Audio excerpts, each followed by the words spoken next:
Good morning बच्चों। आज का हमारा टॉपिक है संगीत, यानी कि आज हम लोग संगीत के बारे में पढ़ेंगे। संगीत जो है सो हम सभी जानते हैं, कहीं पर भी आजकल की जो व्यवस्था है बिना संगीत के कुछ भी संभव नहीं है। हर चीज़ों में संगीत का उपयोग होता है। चाहे हम स्कूल में पढ़ाई करते हैं, उसमें हिंदी की कविताएँ लिखी है तो भी एक संगीत का ही रूप है।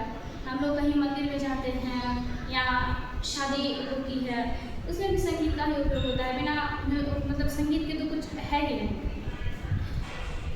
अब है कि इसमें अब संगीत है तो हम लोग मनोरंजन करने के लिए भी करते हैं। जब हम दुखी होते हैं उसमें भी बहुत लोग हैं कि भजन गाना पसंद करते हैं, राग गाना पसंद करते हैं। तो इस तरीके से जो है सो संगीत को हम लोग जोड़ते हैं, यानी कि उनको समझते हैं। अब है संगीत की परिभाषाओं को समझना, यानी कि संगीत क्या है, जिसमें गायन, वादन और नृत्य तीनों आते हैं।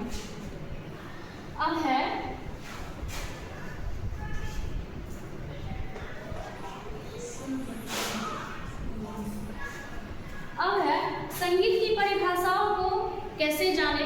इसके 3 रूप होते हैं। इसको हम लोग पंडित सारंगदेव के अनुसार, यानी कि संगीत रत्नाकर जो है सो उनके आधार पर भी जानते हैं, शब्द रचना के आधार पर भी जानते हैं और ललित कला के आधार पर भी जानते हैं। कौन कौन सा है इसमें समझने का आधार?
पंडित सारंगदेव यानी कि संगीत रत्नाकार और शब्द रचनाकार और ललित कला, इन तीनों के आधार पर हम संगीत की परिभाषाओं को समझते हैं और जानते हैं।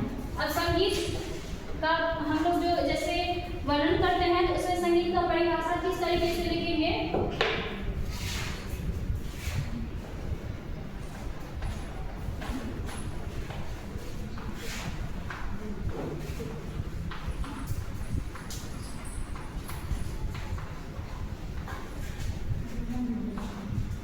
एक परिभाषा इस तरीके से भी देते हैं जो कि सारंगदेव के अनुसार हम लोग जानते हैं, जिसमें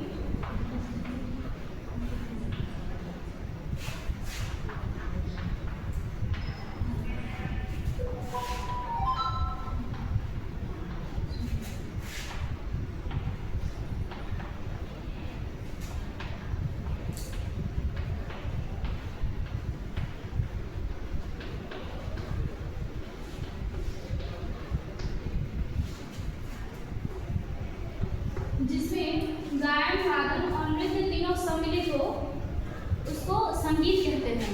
अब है इसी में एक श्लोक, गीतम वाद्यम और नृत्य यत्रम संगीत मुच्यते, यानी कि इसका अर्थ हुआ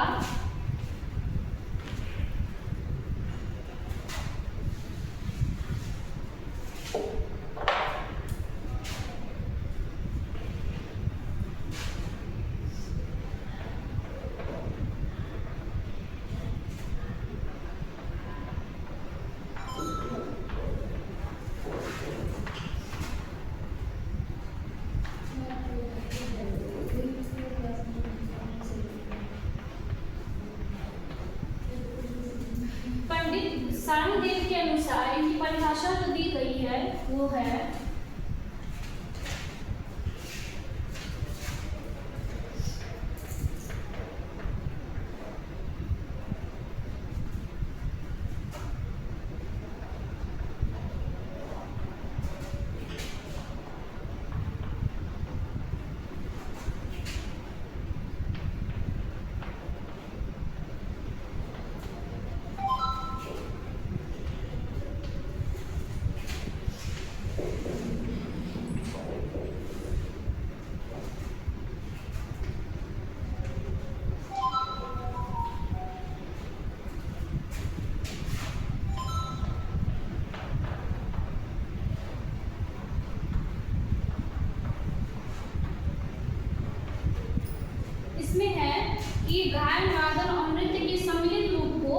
संगीत कहते हैं, जिसमें हम लोग स्कूल में हो या कोई कार्यक्रम में भाग लेते हैं, उसमें हम लोग नृत्य का प्रयोग करते हैं।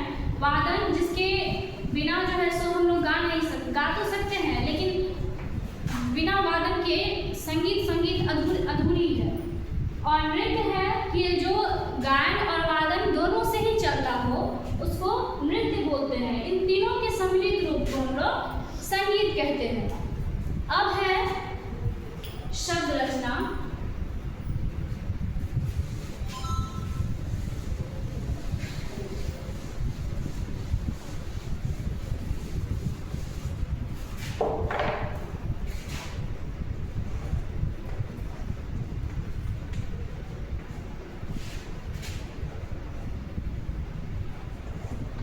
अब इनके अनुसार संगीत को कैसे आगे बढ़ाया गया है, जैसे अगर इसको तोड़ करके बोले, इसको ऐसे लिखते हैं।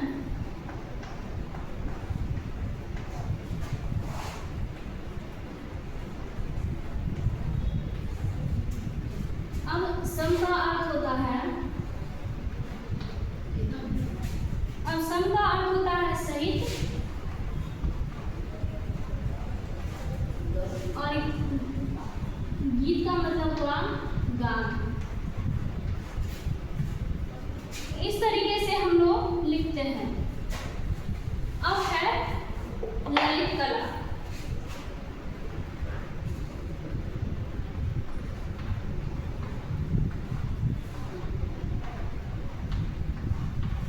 अब ललित कला के आधार पर हम लोग कैसे इसको बांटते हैं, इसमें है संगीत, इसके आधार पर जो परिभाषाएं दी गई है वो है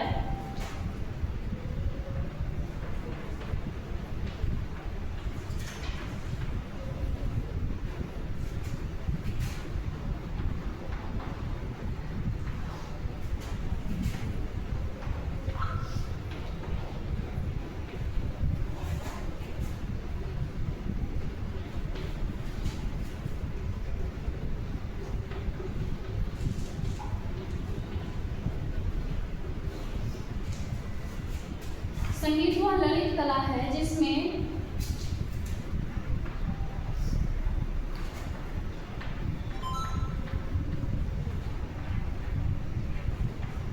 स्वर और लय के द्वारा